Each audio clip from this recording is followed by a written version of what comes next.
ప్రదోషం అంటే పాప నిర్మూలన అని అర్థం. అసలు ప్రదోష వ్రతం గురించి కొన్ని వివరాలు తెలుసుకుందాం. ప్రతిరోజు సూర్యాస్తమయం సమయంలో చంద్రుడి కదలికల వలన ఏర్పడేదే ప్రదోషం. అంటే చంద్రుడి గతి వలన ఏర్పడే తిథుల సంధులలో సూర్యాస్తమయం అయితే అప్పుడు ప్రదోషం అంటారు. అన్ని రోజుల ప్రదోషాలలో 3 ప్రదోషాలకే ప్రాధాన్యం.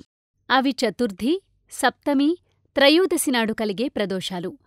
త్రయోదశి నాడు కలిగే ప్రదోషాన్ని మహాప్రదోషం అంటారు. ఈ ప్రదోష సమయాన్ని సూర్యాస్తమయమునకు ముందర 2:30 ఘడియలు అంటే 1 గంట తర్వాత 2:30 ఘడియలు అంటే 1 గంట అంటారు.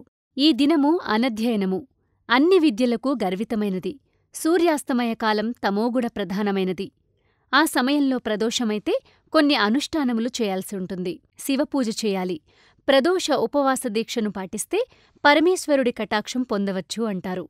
అలా పాటించాలనుకునేవారు ప్రాతఃకాల స్నానం చేసి శుభ్రమైన తెల్లని వస్త్రాలు ధరించి శరీరంలో వివిధ భాగాలలో విభూదిని రాసి రుద్రాక్షమాల ధరించి పరమ పావనమైన పంచాక్షరీ మంత్రం ఓం నమఃశివాయ అని మీ శక్తిమేర చేయండి.